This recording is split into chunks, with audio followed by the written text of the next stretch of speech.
Welcome to study extraordinary. हमारे आज के वीडियो में मैं आप लोगों के साथ सॉल्व करने वाली हूँ मैथ्स बेसिक क्लास 10 का क्वेश्चन पेपर। जैसे कि आपने मेरे प्रीवियस वीडियोस में देखा था, मैंने मैथ्स स्टैंडर्ड का क्वेश्चन पेपर सॉल्व करा था और मैंने तब भी आपको बोला था कि अगर आप चाहते हैं तो मैं और सब्जेक्ट्स का भी सॉल्व करूंगी, तो इसीलिए आज मैं मैथ्स बेसिक का स्टार्ट कर रही हूँ। जो पेपर पैटर्न है मैथ्स बेसिक का वो एकदम सेम है एज मैथ्स स्टैंडर्ड। उसमें 3 सेक्शंस होंगे। सेक्शन ए में 6 क्वेश्चंस होंगे, 2 मार्क्स ईच। सेक्शन बी जो होगा उसमें 4 क्वेश्चंस होंगे, 3 मार्क्स ईच। एंड जो सेक्शन सी होगा उसमें भी 4 क्वेश्चंस होंगे, 4 मार्क्स ईच। एंड जो लास्ट का सेक्शन है उसमें जो 2 क्वेश्चंस होंगे आउट ऑफ दीज 4 क्वेश्चंस वो आपके केस स्टडी वाले क्वेश्चंस होंगे। तो चलिए अब हम स्टार्ट करते हैं क्वेश्चन सॉल्व करना।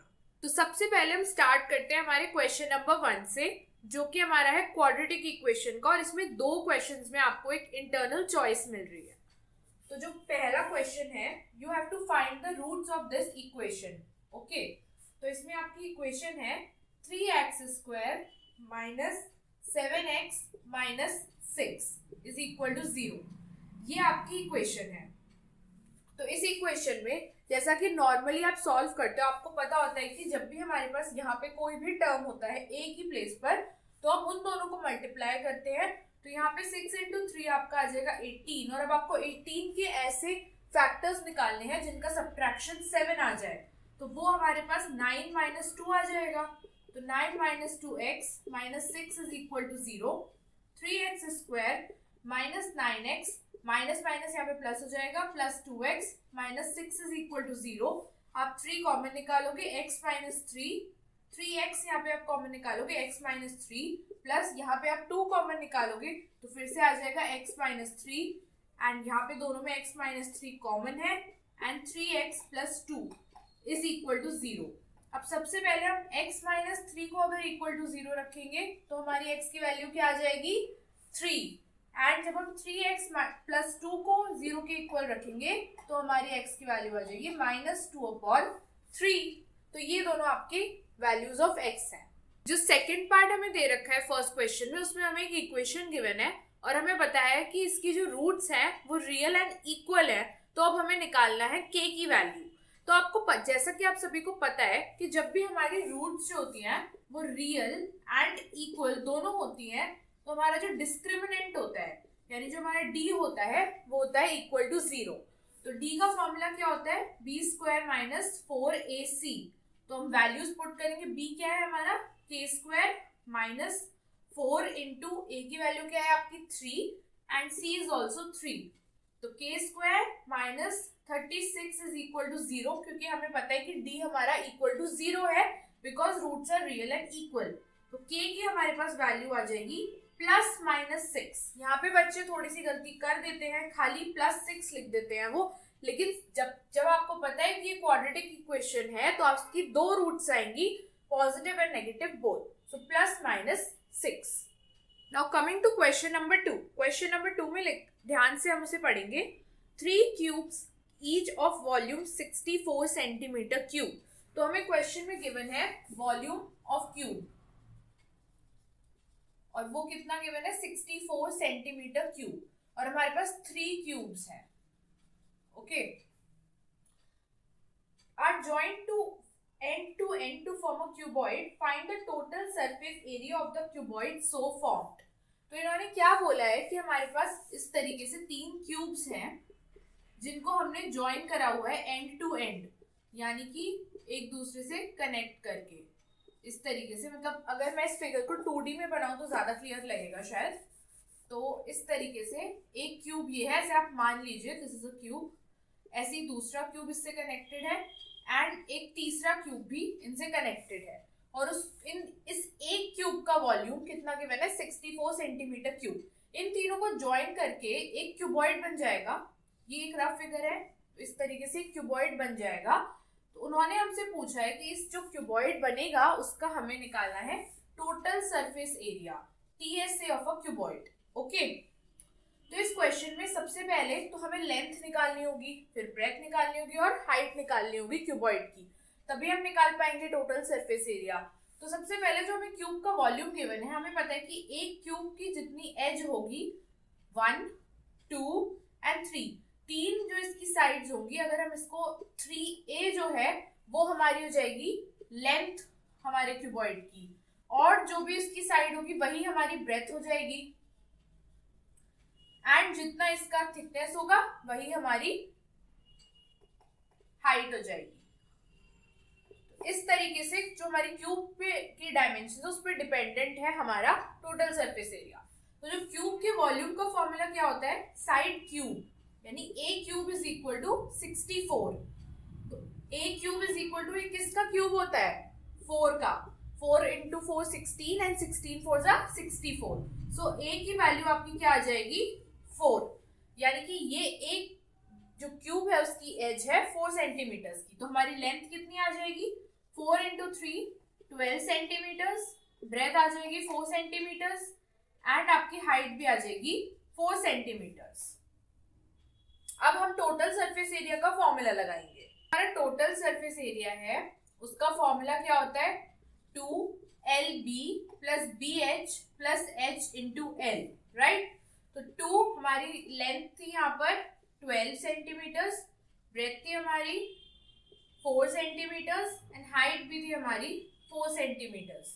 तो 2 टाइम्स ऑफ लेंथ कितनी है 12 into 4 plus 4 into 4 plus 4 into 12, तो 2 टाइम्स ऑफ 48 प्लस 16 प्लस 48। इन सबको आप ऐड करो तो आपके पास आ जाएगा, यहाँ पे आएगा 14 1 64 plus 48, this would be equal to 12 and 112 into 2, that is 224 centimeter square। ये आपका आ जाएगा total surface area. Now coming to the third question. जो थर्ड क्वेश्चन है उसमें आपको एक डिस्ट्रीब्यूशन गिवन है जिसमें स्टूडेंट्स ने कितने रन स्कोर करे हैं एक मैच में वो गिवन है, आपको निकालना है इसका मीडियन। तो बहुत ही सिंपल क्वेश्चन है। सबसे पहले हम निकालेंगे क्यूमुलेटिव फ्रीक्वेंसी। तो क्यूमुलेटिव फ्रीक्वेंसी निकालने का आपको पता ही है, हम ऐड करते जाते हैं। तो 4 plus 6 10, then 10 plus 5 15, 15 plus 3 18 and 18 plus 4 23। तो आपका जो टोटल फ्रीक्वेंसीज हैं उनका सम कितना आ गया 22। नाउ अब हमें क्या निकालनी है, मीडियन क्लास। तो मीडियन क्लास निकालने के लिए हम देखते हैं हमारा जो n/2 है वो कौन सी क्लास में आ रहा है। तो n आपका है यहाँ पे 22/2, दैट इज 11। अब 11 आप देखो क्यूमुलेटिव फ्रीक्वेंसी में 10 के अंदर तो कंप्लीट हो नहीं पाएगा 11, क्योंकि 10 वाले से तो ज्यादा है 11। तो हम 15 जो है उसके अंदर हमारा आ जाएगा ये 11। तो हमारी जो मीडियन क्लास है वो है 40 to 60। ओके, तो अब डायरेक्टली आपको क्या लगाना है, मीडियन का फॉर्मूला। तो मीडियन का फॉर्मूला क्या होता है, lower limit of class plus n/2 minus cumulative frequency previous to the median class. तो यहाँ पे 15 है तो माइनस आपको 10 लिखना होगा यहाँ पे, cumulative frequency previous upon frequency of the median class into जो भी आपका डिफरेंस होगा। तो यहाँ पे आपकी लोअर लिमिट क्या है 40 प्लस n/2 कितना है आपका 11 minus frequency previous to this class was 10 cumulative frequency, और आपका जो फ्रीक्वेंसी ऑफ द क्लास है वो क्या है 5 मल्टीप्लाइड बाय हाइट, मतलब यानी डिफरेंस जो है आपका एच वो है 20। तो यहाँ पे आप इसे कैंसिल कर लो, इन दोनों को माइनस करोगे तो 1 आ जाएगा। तो this is 40 plus 4 that is 44 runs. ये आपका आ गया मीडियन। बहुत सिंपल क्वेश्चन था, बस फॉर्मूले में आपको ये पता होना चाहिए कि कौन सी वैल्यू कहाँ से हमें लेनी है। Coming to question number 4। Question number 4 जो है वो है आपका एपी चैप्टर से। तो इसमें हमें क्या लिखा हुआ है, find the common difference of the AP. एक हमें एपी यहाँ पे गिवन है 4 9 14 एंड सो ऑन। इस एपी का हमें निकालना है common difference. If the first term of the AP changes to 6 and the common difference remains the same, then find the new AP। तो आपको यहाँ पे गिवन है ये AP और हमसे पूछे पहले कॉमन डिफरेंस। तो चलिए हम कॉमन डिफरेंस कैसे निकालते हैं, जो भी हमारा A2 होगा उसे माइनस कर देंगे फर्स्ट टर्म में से। तो 9 माइनस 4 क्या आ जाएगा आपका 5। तो कॉमन डिफरेंस आपका आ गया 5। अब इन्होंने हमसे क्वेश्चन में पूछा है कि if the first term of the AP changes to 6, यानी A1 हमारा हो गया 6 और D हमारा रहेगा सेम यानी 5, तो हमारा न्यू एपी क्या बनेगा? तो कुछ भी नहीं करना आपको, बस उसमें 5 ऐड करते जाओ। तो 6 + 5 क्या हो जाएगा? 11, देन 11 + 5 क्या हो जाएगा? 16 एंड सो ऑन। इस तरीके से आपका एपी बन जाएगा। Coming to the fifth question, जो हमारा फिफ्थ क्वेश्चन है वो स्टैटिस्टिक चैप्टर में से है। हमें एक डिस्ट्रीब्यूशन गिवन है, इसमें एक मिसिंग वैल्यू है हमारी x, और हमें फाइंड करनी है x की वैल्यू जिसमें हमें गिवन है मोड, और मोड हमें गिवन है इक्वल टू 38। तो सबसे पहले क्या करना है, मोड का हमें फॉर्मूला लिखना है। तो mode is equal to L plus L आपकी lower limit of the modal class होगी, then F1 minus F0 divided by 2F1 minus F0 minus F1 into H। तो यहाँ जो F1 है आपका वो होगी आपकी frequency of the modal class, F0 होगी जो मॉडल क्लास से पहले वाली क्लास की फ्रीक्वेंसी होगी, एंड F2 जो है वो होगी आपकी frequency of the class after the modal class, okay, into H यानी जो भी आपका डिफरेंस इन द क्लास होगा। तो सबसे पहले आप यहाँ पे मॉडल क्लास आइडेंटिफाई करते हैं। तो 38 जो है वो हमारा कौन सी क्लास के अंदर आ जाएगा? 30 to 40 के अंदर हमारा 38 आ जाएगा। तो ये हमारी हो गई है मॉडल क्लास, ठीक है। अब हमें कुछ भी नहीं करना, डायरेक्ट वैल्यूज हमें फॉर्मूले में पुट करनी है।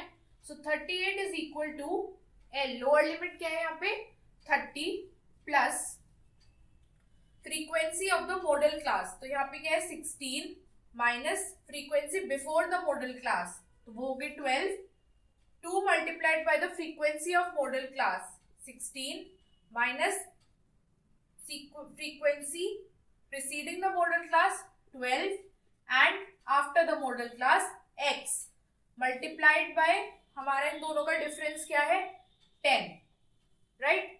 तो यहाँ पे आप इसको इधर लेके आ जाओ, तो यहाँ पे आपका सब्ट्रैक्ट करके 8 बचेगा। 8 is equal to 4/32 minus 12 minus x into 10, then 8 is equal to 4 इन दोनों को आप माइनस कर लो 20 माइनस x डिवाइडेड बाय 10, इस मल्टीप्लाई में था हमने यहाँ पे डिवाइड में ले आए, राइट, क्रॉस मल्टीप्लाई कर दो 8 20 minus x is equal to 40, 20 minus x is equal to 5, then minus of x is equal to minus 15 and x is equal to 15। तो हमारी x की वैल्यू आ गई है 15। कमिंग टू क्वेश्चन नंबर 6, ये है हमारा सर्कल्स चैप्टर में से, और इसमें आपके पास इंटरनल चॉइस है, तो हम दोनों ही क्वेश्चन सॉल्व करेंगे। जो हमारा फर्स्ट क्वेश्चन है उसमें हमें इस तरीके का एक फिगर गिवन है जिसमें आपकी XY एक टैंजेंट है और MN एक टैंजेंट है टू दिस सर्कल जिसका सेंटर है O पर, एंड यहाँ पे एक डायमीटर हमें गिवन है DE, और हमसे ये बोला गया है कि हमें प्रूव करना है XY is parallel to MN, okay. ये हमें टू प्रूफ गिवन है। अब सबसे पहले आपको पता है, सबसे पहले आप लोगों को पता है कि जो भी टैंजेंट होती है वो हमारे जो सर्कल का रेडियस होता है उसके पॉइंट ऑफ कांटेक्ट पर एक 90 डिग्री का एंगल बनाती है, राइट। तो ये एंगल भी एक 90 डिग्री का एंगल होगा एंड ये एंगल भी 90 डिग्री का एंगल होगा। सिमिलरली ये एंगल 90 डिग्री होगा एंड ये एंगल 90 डिग्री होगा। तो हम नोट डाउन कर लेते हैं, एंगल आपका जो होगा OXD is equal to angle ODY and these both angles would be 90 degrees. Similarly यहाँ पर angle MEO is equal to angle NEO and both these angles would be of 90 degrees. लेकिन अब आप ध्यान से अपनी प्रॉपर्टीज को रिकॉल करो, तो ये वाला जो एंगल है एंड जो ये वाला एंगल है, ये दोनों कैसे एंगल्स है? Alternate interior angles. जो हमारा एंगल XDO है एंड जो हमारा एंगल NEO है, ये क्या है? Alternate interior angles, right. Similarly जो हमारे रिमेनिंग टू एंगल्स हैं वो भी हमारे क्या है? Alternate interior angles. और ऑल्टरनेट इंटीरियर एंगल्स जब इक्वल होते हैं वो कौन सा केस होता है? जब दोनों आपकी जो लाइंस होती हैं वो क्या होती हैं? पैरेलल। तो यहाँ पर ये दोनों एंगल्स क्योंकि इक्वल है, ये दोनों एंगल्स भी इक्वल है, इससे हम क्लियरली प्रूव कर सकते हैं कि हमारी एक्स वाई जो है वो है parallel to M N. Now coming to the second option जो हमें इस क्वेश्चन में गिवन था, इसके अंदर भी हमें एक फिगर गिवन है और हमें उन्होंने बताया कि एक क्वाड्रिलेटरल के अंदर एक सर्कल यहाँ पे इंस्क्राइब्ड है और हमें वैल्यूज गिवन है A B is equal to 6 centimetres, B C is equal to 7 centimetres and C D is equal to 4 centimetres और हमें फाइंड आउट करना है ए डी। ओके, तो ये क्वेश्चन बहुत ही इजी है, बस थोड़ा सा आपको एक प्रॉपर्टी याद होनी चाहिए। हमारे सर्कल्स में एक प्रॉपर्टी होती है कि एक पॉइंट से जो दो टैंजेंट्स जा रही हो और एक ही सर्कल पे हो वो, तो उनका जो लेंथ होता है वो होता है इक्वल। मतलब कि अब ये एक पॉइंट है बी, इससे एक टैंजेंट जा रही है बी ए एंड एक जा रही है बी सी, तो ये दोनों जो इक्वल है, ये पोर्शन एंड ये पोर्शन, वो आपका इक्वल होगा। सिमिलरली यहाँ पे C B and C D का जो ये रिमेनिंग पोर्शन है बीच का, ये इक्वल होगा एंड यहाँ पर भी ऐसे ही होगा एंड इस जगह पर भी ऐसे ही होगा, राइट। तो अब हम इस प्रॉपर्टी को यूज कैसे करेंगे, अब देखिए आप ध्यान से, हमने क्या किया कि हमने जो है वो ऐड करेंगे हम हमारे इन रिमेनिंग पार्ट्स को। इसको मैं नेम कर देती हूँ P Q R and S. तो हम ये नोट कर लेते हैं कि हमारा कौन कौन से पार्ट्स इक्वल है। तो B Q is equal to B P, okay, and A P is equal to A S, right. Then your D S, sorry यहाँ पे आप इसको इस तरीके से भी लिख सकते हो, A S is equal to A P. Then हम यहाँ पे देखते हैं हमारा क्या है, ये D S is equal to D R, और जो आपका रिमेनिंग है C Q is equal to C R, ठीक है। अब क्या करना है, हमें इनको ऐड कर ले और अगर इनको ऐड कर ले तो भी इक्वल होगा, क्योंकि ये हाफ हाफ पार्ट्स अगर इक्वल है तो सबका एडिशन भी इक्वल होगा। तो हम ऐसे ऐड करते हैं B Q plus C Q plus A S plus D S is equal to B P plus A P plus D R plus C R, ठीक है। अब आप यहाँ पे ध्यान से देखो, अगर हम डी एस और ए एस देखें तो ये हमारा क्या बना रहा है, एडी, है ना। ऐसे ही ये जो हमारा बी क्यू है और सी क्यू है, ये हमारा क्या बना रहा है, बी सी। सिमिलरली इधर देखो बीपी और एपी क्या बना रहा है आपका, A B, and D R और सी आर क्या बना रहा है आपका, सी डी। तो अब हमारे पास कुछ वैल्यूज तो इसमें से गिवन है, तो उन वैल्यूज को हम पुट कर देते हैं। तो बीसी की वैल्यू क्या है 7 प्लस ए डी हमें पता नहीं है, इक्वल टू ए बी क्या है 6 प्लस सी डी क्या है आपका 4। So A D is equal to 6 plus 4 कितना होगा 10 माइनस ये इधर चला जाएगा हमारा 7 इज इक्वल टू 3 सेंटीमीटर्स। तो हमारी ए डी की वैल्यू आ गई 3 सेंटीमीटर्स। विद दिस आपका सेक्शन ए हो गया कंप्लीट। हम स्टार्ट करते हैं सेक्शन बी। इसमें जितने भी क्वेश्चंस हैं वो होंगे आपके 3 मार्क्स के। Question number 7। क्वेश्चन नंबर 7 में आपको एक एपी गिवन है, मैं नोट करती हूँ ये एपी क्या है। AP is 5, 8, 11 and so on. और इसके अंदर हमें उन्होंने बोल रखा है कि हमारे पास है 40 टर्म्स। हमें क्या निकालना है, सम ऑफ लास्ट 10 टर्म्स, ठीक है। जब भी आपको कोई एपी गिवन होता है सबसे पहले उसका नोट डाउन कर लो जो फर्स्ट टर्म है एंड जो कॉमन डिफरेंस है। तो यहाँ पे कॉमन डिफरेंस है हमारा 3। अब हमें दे रखा है लास्ट 10 टर्म्स का, तो अगर हमें पहले से ही पता है कि हमारे पास 40 टर्म्स है टोटल, तो लास्ट 10 टर्म्स कौन से होंगे हमारे 31 टू 40, है ना। तो हम क्या करते हैं, जो हमारा सम ऑफ टर्म्स है उसका फॉर्मूला क्या होता है, Sn is equal to n/2 a plus l। a होता है हमारा फर्स्ट टर्म और l होता है हमारा लास्ट टर्म। अगर हम एक काम करें, क्योंकि हमें पता है कि ये पूरा एपी है तो ये लास्ट के 10 टर्म्स भी एपी में होंगे, तो अगर हम इस a की जगह a31 रख दें और लास्ट टर्म को हम a40 रख दें तो आ जाएगा ना हमारा सम 31 से 40 तक के बीच में। तो हमें क्या करना है, लास्ट टर्म निकालना है एंड 31st टर्म निकालना है। तो a31 का फॉर्मूला क्या होता है, a plus n-1 into D. तो a plus n-1 30d, a की वैल्यू हमारी 5 plus 30 into 3, 5 plus 90 that would be your 95, and a 40 जो है उसका क्या होगा, a प्लस 39d, यानी 5 प्लस 39 इंटू 3 जाएगा आपका 5 plus 117 which would be your 122. So your SN would be, यहाँ पे हमारे AP में अब हम लास्ट 10 टर्म्स का निकाल रहे हैं. सो दिस वुड बी योर 10/2 क्योंकि आपका n/2 होता है इंटू 95 प्लस 122, तो ये आपका हो जाएगा 5 इंटू 217 और इसको आप मल्टीप्लाई करोगे तो आपका आ जाएगा 1085. So this would be your answer. Now 8th question. जो 8th क्वेश्चन है इसमें आपको इंटरनल चॉइस गिवन है एंड दोनों ही क्वेश्चंस जो है वो आपके सम एप्लीकेशंस ऑफ ट्रिग्नोमेट्री यानी हाइट्स एंड डिस्टेंसेस चैप्टर में से है. तो पहला क्वेश्चन है, a tree is broken due to a storm in such a way that the top of the tree touches the ground and makes an angle of 30 degrees with the ground.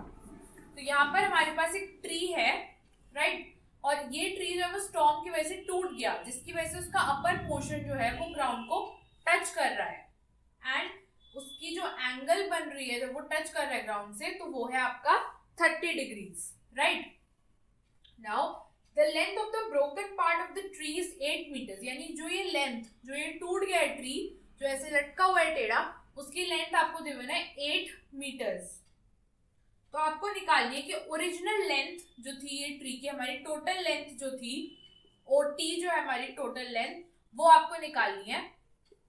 तो सबसे पहले इस तरीके का diagram आपका बन जाएगा, इसमें आपको नेम कर लेना. OT मैंने लिया है ट्री के लिए एंड जो ये आपका पोर्शन है PY, इस पॉइंट से हमारा ट्री जो है वो झुक गया है एंड उसकी लेंथ दे रखी है 8 मीटर्स और वो एंगल बना रहा है यहाँ पे 30 डिग्रीज का.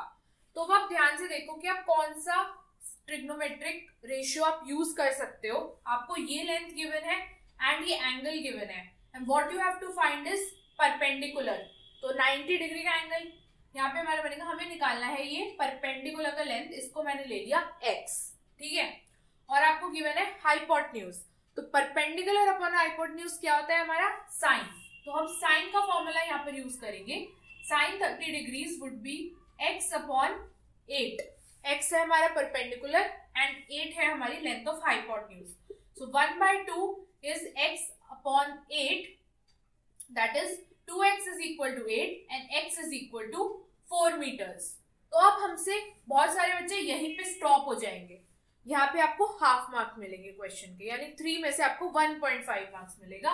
रिमेनिंग आपसे उन्होंने पूछा है टोटल लेंथ ऑफ ट्री. तो जो हमारी टोटल लेंथ होगी वो क्या होगी, जो ये ट्री का पोर्शन गिर गया है नीचे, ये भी तो ट्री का ही पार्ट था ना, तो 8 + 4 metres that is 12 metres.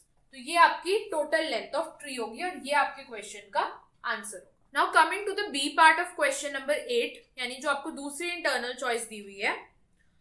2 poles of equal length are standing opposite to each other on the either side of a road 80 meters wide. यानी कि ये हमारी एक रोड है जो 80 मीटर्स चौड़ी है और इसमें 2 इक्वल हाइट के पोल्स हैं. तो हमने लेट कर लिया कि उन दोनों की हाइट है h. Okay. From a point between them on the road, the angles of elevation of the top of the 2 poles is equal to 60 degrees and 30 degrees. Find the distance of the point from the 2 poles. तो सबसे पहले यहाँ पर हमारा एक angle बन रहा है 60 डिग्रीज का from the first pole and दूसरा एंगल बन रहा है हमारा 30 डिग्रीज का फ्रॉम द सेकेंड पोल. दोनों की हाइट हमें गिवन है, सेम है, जो कि हमने h एज्यूम कर लिया. तो हमने इस पॉइंट को ले लिया P. अब ये जो डिस्टेंस है AP और ये है हमारा BP, ये हमें कैलकुलेट करना है. तो मैंने लेट कर लिया कि जो मेरा AP डिस्टेंस है वो है x, तो हमारा जो BP डिस्टेंस होगा वो 80 - x हो जाएगा.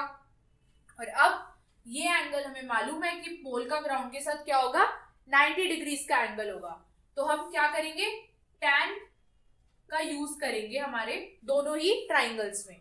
तो सबसे पहले tan 60 degrees is equal to h upon x. जो हमारा tan 60 होता है वो होता है √3 तो √3 of x would be equal to h। ये हमें फर्स्ट ट्राइंगल से कंक्लूजन मिला। Now tan 30 degrees is equal to h upon 80 minus x। अब इस x की पोजीशन पर या तो आप h की वैल्यू रख दो या h की पोजीशन पर आप x की वैल्यू रख दो। तो I have taken out the value of h यहाँ पे जो है √3x, वो मैं यहाँ पे पुट करूंगी। सो tan 30 डिग्री हमारा क्या हो जाएगा, 1/√3 is equal to √3x upon 80 minus x. So this both will cross multiply. 8 minus x is equal to 3x. Then this x would go on that side. 4x is equal to 80 and x is equal to 20. तो यानी जो हमारा first pole है उससे हमारा distance आ गया 20 and distance from second पोल हमारा कितना आ जाएगा 80 minus 20, that is 60 meters. So this is from the first pole and 60 meters from the second pole. Now coming to the last question of this video. बाकी के remaining questions जो है वो मैं next video में करूंगी और मैं उस वीडियो को भी आप जरूर देखिएगा क्योंकि मैं उसमें लेके आने वाली हूँ analysis of the question paper in comparison with maths standard, कि जिन बच्चों ने स्टैंडर्ड का पेपर दे रखा है, जिन्होंने स्टैंडर्ड फिल करा है, वो भी इस वीडियो को जरूर देखना। नेक्स्ट वाला जो वीडियो आएगा वो भी एंड ये वाला भी, क्योंकि क्वेश्चंस का लेवल लगभग सिमिलर ही है दोनों क्वेश्चन पेपर्स में एंड इट्स इंपॉर्टेंट कि आप ज्यादा से ज्यादा क्वेश्चंस प्रैक्टिस करो। ठीक है, तो चलिए क्वेश्चन नंबर 9 हम देखते हैं। यहाँ पर हमें क्वेश्चन में एक फिगर गिवन है एंड इस फिगर में एक सर्कल दे रखा है जिसका सेंटर है O पर एंड एक ट्राइंगल उससे एक उसकी कॉर्ड है AB जिसके ऊपर एक ट्राइंगल बनाया हुआ है इन्होंने from an external point P and angle दे रखा है यहाँ पे 60 डिग्रीज का एंड लेंथ ऑफ AP आपको गिवन है 6 सेंटीमीटर्स और आपसे उन्होंने लेंथ ऑफ AB पूछा है। लेंथ ऑफ AB कितना होगा? ओके, तो सबसे पहले रिकॉल कीजिए कि अभी कुछ क्वेश्चंस पहले एक प्रॉपर्टी मैंने आपको कराई थी जिसमें हमारे पास एक क्वाड्रिलेटरल के अंदर एक सर्कल इंस्क्राइब था कि अगर किसी एक्सटर्नल पॉइंट से सेम सर्कल के ऊपर दो लाइन सेगमेंट्स ड्रॉ करे जाते हैं तो उनका लेंथ क्या होता है, इक्वल। यानी कि जो AP है और ये BP है ये दोनों है आपके इक्वल, मतलब BP is also equal to 6 centimetres. अब थोड़ा सा और रिवाइंड कीजिए और देखिए आपने अपनी प्रीवियस क्लासेस में पढ़ा था कि अगर दो लाइन सेगमेंट्स का ये लेंथ जो है वो इक्वल होता है एक ट्राइंगल के अंदर तो उनके बेस एंगल्स जो होते हैं वो भी क्या होते हैं, इक्वल। यानी कि अगर ये x डिग्रीज है तो ये वाला एंगल भी x डिग्रीज होगा क्योंकि दोनों की लेंथ जो है वो है इक्वल टू 6 सेंटीमीटर्स। तो अब तीसरी चीज जो हमारा प्रॉपर्टी एंगल सम प्रॉपर्टी होती है हमारी ट्राइंगल की, क्या होती है कि जो हमारे तीनों एंगल्स हैं उनका सम कितना होता है 180 डिग्रीज। तो बस उसी प्रॉपर्टी को हम यूज कर लेते हैं। तो 2x plus 60 is equal to 180, then 2x is equal to 120 and x is equal to 60 degrees। मतलब कि हमारे जो तीनों एंगल्स हैं वो हो गए equal and this triangle is an equilateral triangle क्योंकि तीनों एंगल्स हैं इक्वल और इक्वल टू 60 डिग्रीज। तो इक्विलेटरल ट्राइंगल का मतलब है जो लेंथ ऑफ AB है वो भी आ गई आपकी 6 सेंटीमीटर्स और वही तो हमें फाइंड करना था। तो हो गया आपका question solve. So with this अब आप हमारे नेक्स्ट वीडियो का इंतजार कीजिए जो कि 1-2 दिन में डेफिनेटली चैनल पर अपलोड हो जाएगा। अगर आप मैथ स्टैंडर्ड वाले हैं तो उन क्वेश्चंस को जो मैंने मैथ स्टैंडर्ड के पेपर में सॉल्व करे हैं और उसका एनालिसिस वीडियो जो है उसके लिंक्स जो है वो डिस्क्रिप्शन बॉक्स में दे रखे हैं, आई टैब में भी आ जाएंगे ऊपर, आप उनको जाकर देखिए। किसी भी क्वेश्चन में थोड़ा सा भी आपको डाउट है तो वीडियो को आप रिवाइंड करके देखिए, तब भी डाउट क्लियर नहीं होता है तो कमेंट सेक्शन में बताइए और इस वीडियो को अपने सारे फ्रेंड्स के साथ शेयर कीजिए जिससे कि सबके मार्क्स अच्छे से आए maths basic and maths standard दोनों में। तो we will meet you soon in our next video. Bye.